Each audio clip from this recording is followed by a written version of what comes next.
Good morning. Wow, this class has been a whirlwind of learning. I have really enjoyed studying ethics with everybody, even though we don't all agree and in some cases differ quite a bit. To wrap this class up, I'm going to go ahead and give you just a few Bible verses that I think are really important for ethical thought. I'm also going to give you kind of a step-by-step on how I reason and give you a case study, an imaginary case study to go along with that. I'm also going to go ahead and touch on just a few different points where I think I've gained insight, and I'm going to wrap up by mentioning one that I definitely still need work on. Alright, so first let's turn to Luke chapter 10:27, which says, "He answered, 'Love the Lord your God with all your heart, with all your soul, and with all your strength, with all your mind, and love your neighbor as yourself.'" This is primary for me for ethical thought. This is the foundation. I am not the foundation of my ethic, but God is. God, upon God, everything else is built. Or this is the way I want to reason, okay? Next, we're going to turn to Romans 12:1-2. "Therefore I urge you, brothers, in view of God's mercy, to offer your bodies as living sacrifices, holy and pleasing to God. This is your spiritual act of worship. Do not conform any longer to the pattern of this world, but be transformed by the renewing of your mind. Then you will be able to test and approve what God's will is, His good, pleasing, and perfect will." This similarly takes the focus off of us, off of me, as the ethical reasoner, and places it on God. It sort of kicks me off the throne of my life and allows God to assume His rightful place in my life as king. This also allows us to the picture of a living sacrifice, of laying ourselves down and allowing God to really renew and transform our minds. Then He can tell us what to think. He can tell us what right thought is. Alright, and we're going to wrap up with Galatians 5:22-23. "But the fruit of the Spirit is love, joy, peace, patience, kindness, goodness, faithfulness, gentleness, and self-control. Against such things there is no law." This is how you live a redeemed life. This is freedom in itself. If you do these things, no ethical rule applies. Against such things there is no law. If you're acting good, you're not going to murder somebody. If you're being faithful, you're not going to commit adultery. This is so much easier to obey, this list of do's, if you will, rather than a list of don'ts. I respond better to be faithful than to don't commit adultery. Okay? But how do I apply this, though? How does the Bible apply to my ethical thought? Okay? Next, that's what we're going to go through next, is my form of ethical reasoning, if you will. And it's just 6 basic steps. Step 1 is define the problem. Not some vague, "oh, I feel this." It needs to be a concrete reality. Then, after we've defined our problem, we move on to step 2. And we gather information about that problem. We research, web search, look through books, look through the Bible. And maybe this ethical quandary has already been addressed in another area that you can adopt, or that I can adopt, sorry.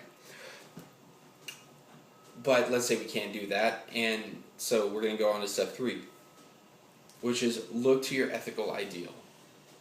My ethical ideal is Christ. Christ transcends, is larger than, but always perfectly ethical. Okay, so if I want to look to somebody on how to be ethical, I'm going to look to Christ. And then step 4, I'm going to look at a similar ethical issue that Christ went through to the one that I'm going through. Because He more than likely won't have dealt with the exact same ethical issue that I have. So I'm going to look at where He is and then look where He went. I'm going to try and find that direction He went, and then from my starting point, I'm going to try and parallel His direction. He's going to be my moral compass, if you will. Alright? So, then we move on to step 5, which is simply act on your compass. Whatever direction you see Christ going in this situation, follow it. For better or for worse, you're never going to know until you try. And then in step 6, we're going to look back and see how it turned out.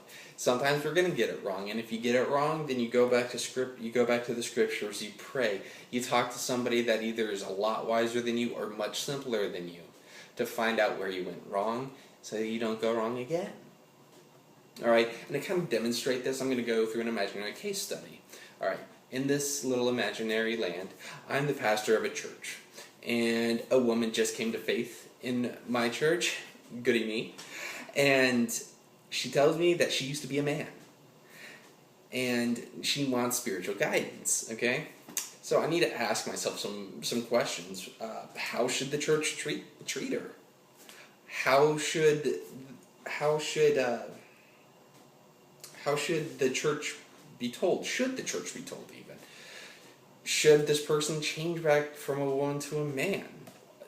Does this person have children? Do they know? Some critical facts that we have about this person is married. This person's spouse does know that she used to be a man. And this person changed gender at 18 and is now 40 years old, so she's been a man for the majority of her life.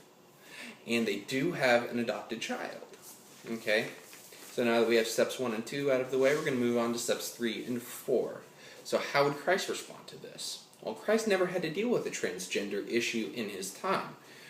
So we're going to find like circumstances. This person that just came to faith would possibly be an ostracized person. So we're going to look for ostracized people in Christ's life. And I found one in John chapter 4, the Samaritan woman who's also an adulteress. Rather than reject her, Christ embraces her. Christ loves her. And we also find in 1 Corinthians 7 that we are to be content where we are saved from. Like whatever position we're in when we're saved, we need to be content in. So we're going to love and affirm this person. Tell this person that she's within God's grace, that she is an accepted part of this church, and that she should remain a woman because these are the circumstances that she was saved in. Revealing to the church should be left up to them as part of their personal testimonies. And finally, the child should be told that his mother used to be a man, but at the appropriate age, certainly not in young childhood. To kind of wrap this up, I'm going to read a quote from St. Thomas Aquinas.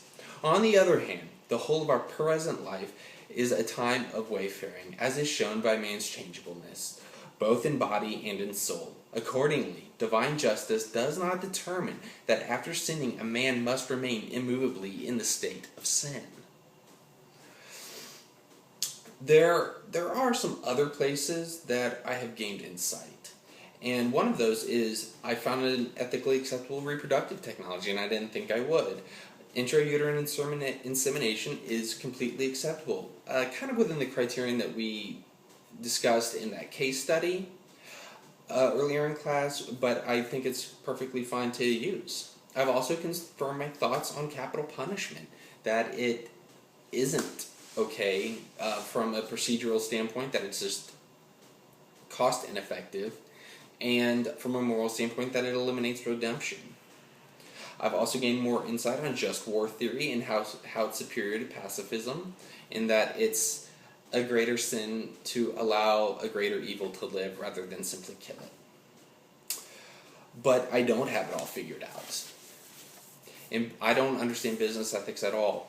I don't even know where to begin on business ethics.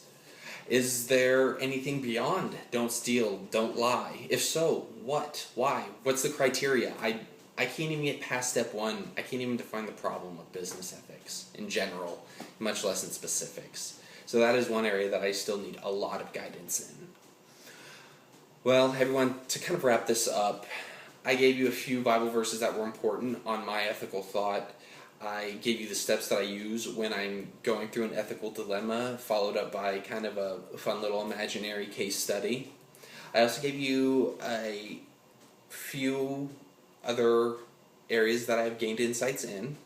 And I've wrapped up with the fact that I don't know it all, and that I'm probably even fallible in the stuff that I think I do know. But God blesses our efforts, I think, and I think He has a lot of mercy on us when we're trying to act right and simply can't. Again, I really enjoyed learning with everyone here, and God bless.